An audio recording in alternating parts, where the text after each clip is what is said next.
ആണ്ടവരുടെ നാമയപ്പെടുമാറാകട്ടെ. ആണ്ടവർ നമുക്ക് പിന്നെ ഒരു നാളും കൂടെ തന്നിരിക്കെ ആണ്ടവരുടെ ചിത്തം എന്താണെന്ന് നമുക്ക് ഇന്ന് വിസാരിച്ചിടാം. നമ്മളെ എപ്പിസോഡ് 68 നമ്മൾ കേൾക്കാൻ പോവുകയാണ്. അതായത് നമ്മുടെ മെസ്സേജിന്റെ 68 ഇங்கே നമ്മൾ അതിൽ നമ്മൾ എന്നത് വാസിക്കുന്നത് എഫെസ്യ ലേഖനം 6:15. എഫെസ്യ ലേഖനം 6-ാം അധ്യായം 15-ാം വാക്യം താൻ നമ്മൾ വാസിക്കുന്നത്. നമുക്ക് വാസിച്ചിടാം. ആണ്ടവർ നമ്മളോട് ഇന്ന് എന്നെ പേശിയത്, നമുക്ക് ചിത്തമായത്, അല്ലെങ്കിൽ ആണ്ടവർ നമ്മളിൽ നിന്നും എന്നാണ് ആഗ്രഹിക്കുന്നത് അത് താൻ നമുക്ക് പാക്കണം. അപ്പോൾ താൻ നമുക്ക് ആണ്ടവർ ചിത്തം നമുക്ക് ചെയ്യാൻ പറ്റും. നമ്മൾ നേരത്തെ നമ്മൾ വാസിച്ചാച്ച് എന്താ നമ്മുടെ യുദ്ധം ആരോട് എന്ന് നമ്മൾ കേട്ടാച്ച്. യുദ്ധം ആരോട് താൻ? നമ്മുടെ ശത്രു ആരുതാൻ? നമ്മുടെ ശത്രു സാത്താൻ താൻ, പിശാച് താൻ നമ്മുടെ ശത്രു. ആ ശത്രുവിനോട് നമ്മൾ യുദ്ധം പണണമെന്നുണ്ടെങ്കിൽ എന്നാ പണണം? നമുക്ക് അതിനു വേണ്ടി നമുക്ക് ആയുധവർഗം നമ്മൾ ഇടണം. അതായത് നമ്മൾ നേരത്തെ നമ്മൾ 13-ാം വാക്യത്തിൽ നമ്മൾ കേട്ടാച്ച് നമുക്ക് എന്നാ അവനോട് എതിർത്ത് നിൽക്കാൻ വേണ്ടി, അല്ലെങ്കിൽ അവനോട് യുദ്ധം ചെയ്യാൻ വേണ്ടി, അല്ലെങ്കിൽ അവനിൽ നിന്നും അവന്റെ പ്രശ്നങ്ങളിൽ നിന്നും നമുക്ക് വിടുവിക്കാൻ വേണ്ടി നമുക്ക് എന്നാ പറയണം? നമുക്ക് അവനോട് എതിർത്ത് നിൽക്കണം. അതിനുവേണ്ടി നമുക്ക് എന്നാ നമ്മൾ ചെയ്യേണ്ടത്? നമ്മൾ ഉറച്ചു നിൽക്കാൻ കഴിയേണ്ടതിന് ദൈവത്തിന്റെ സർവായുധ വർഗം എടുത്തുകൊള്ളു. ഇങ്ങനെ ആണ്ടവരുടെ സർവായുധ വർഗം എടുത്തുകൊള്ളു. അത് കഴിഞ്ഞിട്ട് നമ്മൾ 14-ാം വാക്യത്തിൽ നമ്മൾ വാസിച്ച് ഫസ്റ്റ് നമ്മൾ വായിച്ചത് അരയിൽ, അതായത് നമ്മുടെ ബെൽറ്റിനെ പറ്റി അങ്ങ് ചൊല്ലുക. ബെൽറ്റ് എന്ന് ചൊല്ലുക അത് വളരെ വളരെ ഇമ്പോർട്ടൻ്റ് ആയ കാര്യം തന്നെ. ഒരു വ്യക്തി ഒരു യുദ്ധത്തിന് പോകുന്ന ഒരു വ്യക്തിക്ക് ബെൽറ്റ് ഇല്ലെന്നുണ്ടെങ്കിൽ അവൻ യുദ്ധത്തിന് പോകാൻ മുടിയാതെ. അവൻ ടൈറ്റ് ആണെങ്കിലും അത് എന്നായാലും ബെൽറ്റ് അത് കണ്ടിപ്പായി தேவைப்படும். അതുകൊണ്ട് താൻ നമ്മൾ പാക്കുവാന്നുണ്ടെങ്കിൽ മിലിറ്ററി ആൾക്കാരെ അല്ലെങ്കിൽ എല്ലാ യുദ്ധത്തിന് പോകുന്ന എപ്പോഴുമേ അവർ പെരിയ ബെൽറ്റ്, അത് കട്ടിയുള്ള ബെൽറ്റ് തന്നെ ഇടുന്നത്. അതിന് കാരണമെന്ന് പറഞ്ഞാൽ അതിൽ നിന്നും എന്നാൽ താൻ അവർക്ക് അതിൽ ജയിക്കാൻ പറ്റും. ഇത് ഇങ്ങ എന്ന ബെൽറ്റ് എന്ന് ചൊല്ലിയിരിക്കുന്ന ഏത് ബെൽറ്റ് എന്ന് ചൊല്ലിക്കുക? സത്യം. അതായത് സത്യം നമുക്ക് ചെയ്യണം. സത്യം നമുക്ക് എപ്പടി തിരിയും? സത്യം തിരിയുന്ന വചനം വാസിക്കുമ്പോൾ താൻ നമുക്ക് എന്നാ തിരിയും? വചനം വാസിക്കുമ്പോൾ നമുക്ക് തിരിയും സത്യം എന്നതാണ്. സത്യം വചനം നമ്മൾ പഠിച്ച് നല്ലപോലെ അത് നമ്മൾ മനസ്സിലാക്കുമ്പോൾ നമുക്ക് സത്യം തിരിയും. നമുക്ക് സത്യം തിരിയുമ്പോൾ നമ്മൾ സാത്താന്റെ തന്ത്രങ്ങൾ, സാത്താന്റെ എല്ലാവിധമായ അവന്റെ വേല ഒന്നും നമ്മുടെ അടുത്ത് വേല നടക്കാതെ. കാരണം നമുക്ക് സത്യം തിരിയും. അവൻ നമ്മളെ വന്ന് കബളിപ്പിച്ച് നമ്മളെ തപ്പ് ചൊല്ലി, അല്ലെങ്കിൽ വചനത്തിൽ നിന്ന് നമ്മൾ തപ്പ് ചൊല്ലി നമ്മളെ തപ്പായ വഴിയിൽ നടത്താതെ നമ്മൾ സ്ട്രോങ് ആയിട്ട് നിൽക്കണമെന്നുണ്ടെങ്കിൽ എന്ത് ചെയ്യണം? സത്യം തിരിയണം. സത്യം എന്ത്? ആണ്ടവരുടെ വചനം, അതുതാൻ സത്യം. അത് നമുക്ക് തിരിയണം. രണ്ടാമത്തെ കാര്യം നമ്മൾ പിന്നെ വായിച്ചത് എന്നതാ? നീതി എന്ന കവചം ധരിച്ച്. നീതി അതായത് റൈച്ചസ്നെസ്, അതായത് നമ്മൾ നീതിമാനായിരിക്കണം. നമ്മൾ വചനം പഠിക്കുമ്പോൾ എന്നാ പറ്റും? നമ്മൾ നീതിമാനായി തീരും. നമുക്ക് തിരും. ഇത് തപ്പാ, ഇത് ശരിയാ, ഇത് തപ്പാ, ഇത് ശരിയാ. അതായത് നമ്മൾ തപ്പായ കാര്യം ചെയ്യാതെ നമ്മൾ നീതിയായിട്ടുള്ള കാര്യങ്ങൾ, റൈച്ചസ്നെസ് ആയിട്ടുള്ള കാര്യങ്ങൾ നമ്മൾ പണിടും. അന്നേരം ആ റൈച്ചസ്നെസ് നമുക്ക്, അതായത് നീതി ഇരുന്നെങ്കിൽ മാത്രമേ നമുക്ക് എന്നാ പറ്റും? അവന്റെ തീയമ്പുകളെ നമുക്ക് എതിർക്കാൻ പറ്റും. അവന്റെ തീയമ്പുകൾ എന്ന് പറഞ്ഞാൽ അന്ത കാലത്തിൽ അവർ അമ്പും വില്ലും താൻ ഉപയോഗിക്കുന്നത്, അല്ലെങ്കിൽ ഇന്നത്തെ കാലത്തിൽ അവർ എന്നാ അതായത് അത് ഗൺ താൻ ഉപയോഗിക്കും. അത് നമുക്ക് എതിർക്കണമെന്നുണ്ടെങ്കിൽ എന്നാ പറ്റണം? നമുക്ക് കവചം വേണം. അതായത് നമ്മുടെ നെഞ്ചില് ഒരു കവചം കെട്ടിയിടും. ഒരു സ്റ്റീലിന്റെ പ്ലേറ്റ് നമ്മൾ വെച്ച് കെട്ടിയിടും. ആ സ്റ്റീലിന്റെ പ്ലേറ്റ് എന്നാ பண்ணுவா? നിനക്ക് എതിരായി വരുന്ന എല്ലാ അമ്പുമേ അത് തകർത്തിടും. അത് ഉള്ളിലേക്ക് പോകാതെ നമ്മളെ ഒന്നും ചെയ്യാൻ മുടിയാതെ. അത് എപ്പോ അത് അപ്പടി സാധിച്ചിടും? നമ്മൾ നീതിമാനായിരിക്കണം. നമ്മൾ നീതിമാൻ അല്ലെന്നുണ്ടെങ്കിൽ അവന്റെ തീയമ്പുകൾ നമ്മളെ എതിർത്തിടും. നീതിമാനാണെന്നുണ്ടെങ്കിൽ നമുക്ക് എന്നാ അറിയണം? സത്യം അറിയണം. സത്യം അറിയണമെന്ന് വചനം അറിയണം. നമുക്ക് ഞാൻ ചൊല്ലി ഇത് ഇമ്പോർട്ടൻസ് எப்படி അതിന് മഹത്വം ഇരിക്കുക, അതനുസരിച്ച് താൻ ആണ്ടോരിங்க சொல்லி ആദ്യം എന്നാ ചൊല്ലിയത് ബെൽറ്റിനെ പറ്റി, അത് സത്യം എന്ന ബെൽറ്റ് എന്ന് ചൊല്ലി.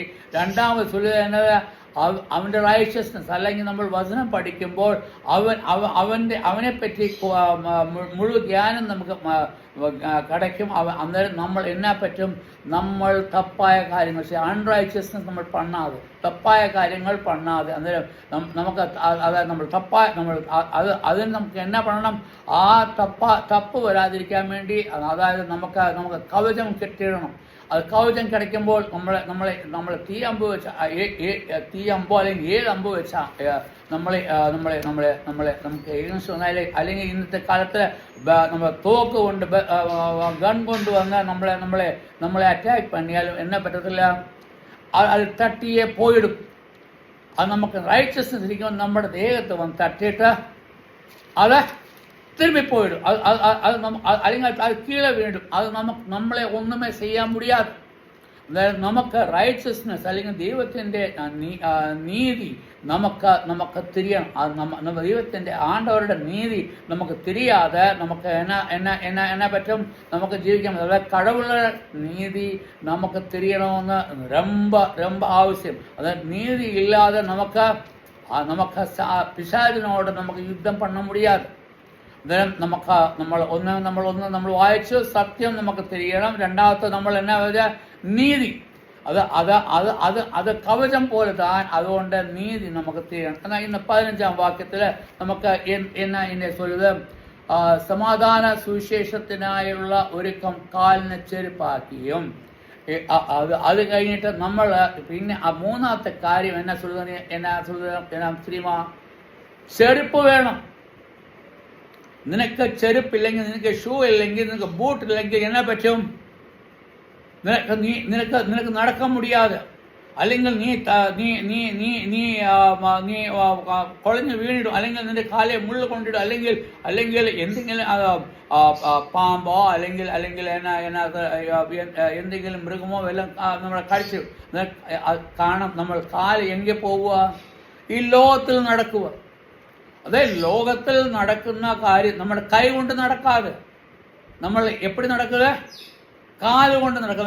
കാലുകൊണ്ട് നടക്കുമ്പോൾ നമുക്ക് നമ്മുടെ ശത്രു എന്നത് താൻ മുള്ളിരിക്കെ, നമുക്ക് തീയിരിക്കെ, ചെളിയിരിക്കെ, നമുക്ക് പലവിധമായ കാര്യങ്ങൾ അപ്പടിയേ നമുക്ക് വിവരിച്ചിടാം. என் பக்கத்தில் சமயம் ரொம்ப கம்மி தான், അതുകൊണ്ട് தான் ഞാൻ എല്ലാം ഷോർട്ട് ആക്കിത്താൻ சொல்லுது. അതായത് നമുക്ക് ഷൂ അത് ரொம்ப ആവശ്യം. ഷൂ ഇല്ലാതെ അല്ലെങ്കിൽ ചെരുപ്പില്ലാതെ നമുക്ക് യുദ്ധത്തിന് പോകാൻ മുടിയാതെ. ചെരുപ്പ് നമുക്ക് ആവശ്യം. അത് എന്തോ ഇങ്ങ சொல்லுது என்ன ஷூ என்ன தெரியுமா, என்ன ஷூ தான் நீ ധരിക്കണമെന്ന് சொல்லி നമ്മൾ മിലിറ്ററിയിൽ നമ്മൾ പോയിടുവാന്നുണ്ടെങ്കിൽ അവർ കട്ടിയുള്ള ഷൂ തന്നിടും. അതായത് കീഴെ അതിൽ പിന്നെ ഇരുമ്പ് വെച്ച് കെട്ടി അല്ലെങ്കിൽ വെച്ച് കെട്ടിയിട്ട് സോൾ എല്ലാമേ ரொம்ப കട്ടിയാക്കി വെച്ച് അത് എന്തോ വേണമെങ്കിൽ ചവിട്ടിയാൽ അത് എല്ലാമേ ഉടഞ്ഞു പോകുന്ന മാതിരി അതിന് അത്രയ്ക്ക് ശക്തി രീതിയിൽ, അതായത് അവൻ്റെ കാലിൽ ഒന്നുമേ പറ്റാതെ ആ ഷൂ എല്ലാമേ നശിപ്പിച്ച് കളയും. ഞാൻ മിലിറ്ററിക്കാരനോട് ഞാൻ പറയുന്ന മാതിരി ഞാൻ നിന്നോട് ചൊല്ലും. അതായത് നീ മിലിറ്ററിയിൽ ആണെന്നുണ്ടെങ്കിൽ മിലിറ്ററിയിൽ നടക്കുന്ന കാര്യം നമുക്ക് ആ ഷൂ ரொம்ப മുഖ്യമാണ്. അത് നീ പാത്തു കഴിഞ്ഞാൽ മിലിറ്ററിയിലൊക്കെ ഷൂ ഒക്കെ എടുത്തു കഴിഞ്ഞാൽ അത് തന്നെ 2-4-5 കിലോ ഇരിക്കും. അത്രയും പെരിയ ഷൂ നമുക്ക് എന്തിനു தெரியுமா, നമ്മുടെ കാലിന് ഒന്നും പറ്റാതെ. അതായത് കാല് നമ്മൾ എங்கே പോവുക, നേരായ വഴിയിൽ കൂടെ നടക്കുക. അതുതാൻ നമ്മളെ പഠിപ്പിക്കുന്നത്. അതായത് വഴി ശരിയായിട്ട് കൊണ്ടുപോകുന്ന ഏതാൻ കാല്. ഇങ്ങ നേരായ വഴിയെ പറ്റി എന്താണ് ചൊല്ലിയത്, നമ്മൾ എന്താ ഇങ്ങനെ ചൊല്ലിയത്, നമ്മൾ പാത്ത് നോക്കിക്കേ. എന്നാ 15-ാം വാക്യത്തിൽ ചൊല്ലിയത്, ഇങ്ങ 15-ാം വാക്യത്തിൽ ചൊല്ലിയത്, നീ സമാധാന സുവിശേഷത്തിനായുള്ള ഒരുക്കം കാലിന് ചെരുപ്പാക്കിയും. അതായത് സമാധാനത്തിന്റെ സുവിശേഷത്തിനുള്ള ഉറപ്പ് വരുത്തണം. സമാധാനത്തിൻ്റെ സുവിശേഷം എന്ന് ചൊല്ലി എന്നതാ, അതായത് ആണ്ടവരുടെ വാക്യം താൻ, മെസ്സേജ് താൻ. അതായത് നീ ചെല്ലുന്നിടത്ത് എന്നെ பண்ணണം, ആണ്ടവരുടെ സുവിശേഷം ചൊല്ലിടണം. ആണ്ടവർ നമുക്ക് ചെയ്ത കാര്യങ്ങൾ നമ്മൾ ചൊല്ലിടണം. അത് നമ്മുടെ കാലെ കെട്ടി നമ്മൾ പോകുന്ന ഏത് വഴിയിൽ നമ്മൾ പോയാലും അത് പാത്ത് വേണം നമുക്ക് ചെയ്യാൻ. അന്നേരം സുവിശേഷം നമ്മൾ അറിയിക്കുന്നത് ரொம்ப മുഖ്യமான விஷயம். அது ரொம்ப முக்கியமான விஷயம். നമ്മൾ அப்படியே സുവിശേഷം சொல்ல முடியாது. നമ്മൾ എന്നെ വിചാരിക്കും, ഓ ശരി, എനിക്ക് സുവിശേഷം എല്ലാം തിരിയും, അല്ലെങ്കിൽ എനിക്ക് എന്താ ആളിനോട് എന്താ சொல்லണം എന്ന് നമുക്കെല്ലാം തിരിയും. പക്ഷേ നമുക്ക് എന്നാ ഇല്ല, നമുക്ക് ബലത്തുമില്ല, കവചവും கிடைக்காது. അതായത് നമുക്ക് സത്യവും தெரியாது, നമുക്ക് വേറെ കവചം എന്ന് ചൊല്ലി എന്നാൽ നീതിയും தெரியாது. നമുക്ക് സത്യവും ഇല്ല, നീതിയും ഇല്ലെങ്കിൽ നമ്മൾ എന്നാ പറ്റും, തപ്പായ വഴി കുഴപ്പവും. അതായത് നമുക്ക് വചനം നമുക്ക് അറിഞ്ഞാൽ മാത്രമേ, അതായത് വചനത്തിൻ്റെ ഷൂ നമ്മൾ ഇട്ടെങ്കിൽ മാത്രമേ, വചനത്തിൻ്റെ ചെരുപ്പ് ഇട്ടാൽ മാത്രമേ ശരിയായ വഴിയിൽ കൂടെ നമുക്ക് നടക്കാൻ പറ്റുള്ളൂ. അതായത് വഴിയുടെ ജ്ഞാനം ആര് തരുത്, സത്യവും നീതിയും താൻ. അതായത് നമുക്കൊരു വഴി പോകണമെന്നുണ്ടെങ്കിൽ അത് രണ്ടും അത് ആര് നമുക്ക് കാണിച്ചു തരും, അത് കാണിച്ചു തരും സത്യവും നീതിയും. അതുകൊണ്ട് സത്യവും നീതിയും ரொம்ப ഇമ്പോർട്ടൻ്റ്. സത്യവും നീതിയും ഇരുന്നാൽ മറ്റും താൻ നമുക്ക് എന്താ கிடைക്കും, അപ്പം തന്നെ നമുക്ക് ഷൂ ഇട്ട് നമുക്ക് നടക്കാൻ പറ്റും. അതായത് ഷൂ ഇട്ട് നടക്കേണ്ടിയ നമുക്ക് ആവശ്യമിരിക്കും. ഷൂ ഇട്ട് നടക്കുമ്പോൾ, അതായത് എന്നാ ഷൂ ആണ്, ஆண்டவரோட கோஸ்பல், ஆண்டவரை பற்றி சொல்லுவோம், ஆண்டவரோட வചனத்தை பற்றி சொல்லுவோம், ஆண்டவர் என்ன നമുക്ക് വേണ്ടി ചെയ്ത, ആണ്ടവർ ചെയ്ത കാര്യങ്ങൾ അല്ലെങ്കിൽ അവൻ്റെ നല്ല കാര്യങ്ങൾ, അവൻ്റെ വഴി നമുക്ക് പറഞ്ഞു കൊടുക്കും. ആണ്ടവരുടെ ചിത്തം ചെയ്യുക, അതുതാൻ ഷുവർ. വചനം നമുക്ക് തിരിയേണ്ട ആവശ്യമിരിക്കും. ഞാൻ എൻ്റെ സമയം ഇങ്ങനെ മുടിഞ്ഞാച്ച് ഞാൻ സമയം നാളെ നമുക്ക് ബാക്കി നമുക്ക് വിസാരിച്ചിടാം. ഇന്ന് 15-ാം വാക്യത്തിൽ നമ്മൾ എന്നെ വാസിച്ചത്, മൂന്നാമതായിട്ട് നമുക്ക് ഇടേണ്ട കാര്യം അത് ചെരുപ്പ് അല്ലെങ്കിൽ നമുക്ക് ഷൂ. അത് ഏത് ചെരുപ്പ്, ഏത് ഷൂ എന്ന് ചൊല്ലിയത്, അത് ദൈവത്തിൻ്റെ വചനം അല്ലെങ്കിൽ അവൻ്റെ സുവിശേഷം താൻ നമ്മൾ ചെരുപ്പായിട്ട് ഉപയോഗിക്കണം.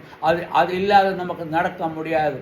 അതുകൊണ്ട് നമ്മൾ ആ സുവിശേഷം, നമ്മൾ ദൈവത്തിൻ്റെ സുവിശേഷം നമ്മൾ പോകുന്ന വഴിക്ക് എല്ലാമേ പറഞ്ഞുകൊണ്ട് പോകണം. അതായത് നമ്മൾ ശത്രുവിനെ നമ്മൾ ചവിട്ടി മെതിച്ചുകൊണ്ട് നമ്മൾ എന്നെ പറയണം, നമ്മൾ മുന്നോട്ട് പോകണം. അതേ ശത്രു എന്ന് പറഞ്ഞാൽ നമുക്ക് കല്ല് മുള്ള എല്ലാമേ ഇരിക്കെ, അതെല്ലാമേ നമ്മൾ ചവിട്ടി മെതിച്ചുകൊണ്ട് നമ്മൾ എന്നെ പറയണം, മുന്നോട്ട് പോകണമെന്നുണ്ടെങ്കിൽ നമുക്ക് എന്നാ വേണം, സുവിശേഷം നമുക്ക് ചെയ്യണം. ആണ്ടവർ നമ്മളെ അനുഗ്രഹിക്കട്ടെ. എൻ്റെ നമ്പർ പിന്നെ ഞാൻ ചൊല്ലുക. എൻ്റെ നമ്പർ 9791843308 987-184-184-3308 ഇതെൻ്റെ നമ്പർ താൻ. നിങ്ങൾക്ക് എപ്പം വേണമെങ്കിലും കൂപ്പിടാം. നമ്മൾ ആണ്ടവരുടെ സർവായുധം ധരിച്ച് നമുക്ക് ആണ്ടവരുടെ കൂടെ നിൽക്കാം. നമുക്ക് യുദ്ധത്തിൽ നമുക്ക് പോയിടാം. ആണ്ടവരെ നമുക്ക് മഹിമപ്പെടുത്താം. ആണ്ടവരെ നാം മഹിമപ്പെടുമാറാകട്ടെ. ആമേൻ.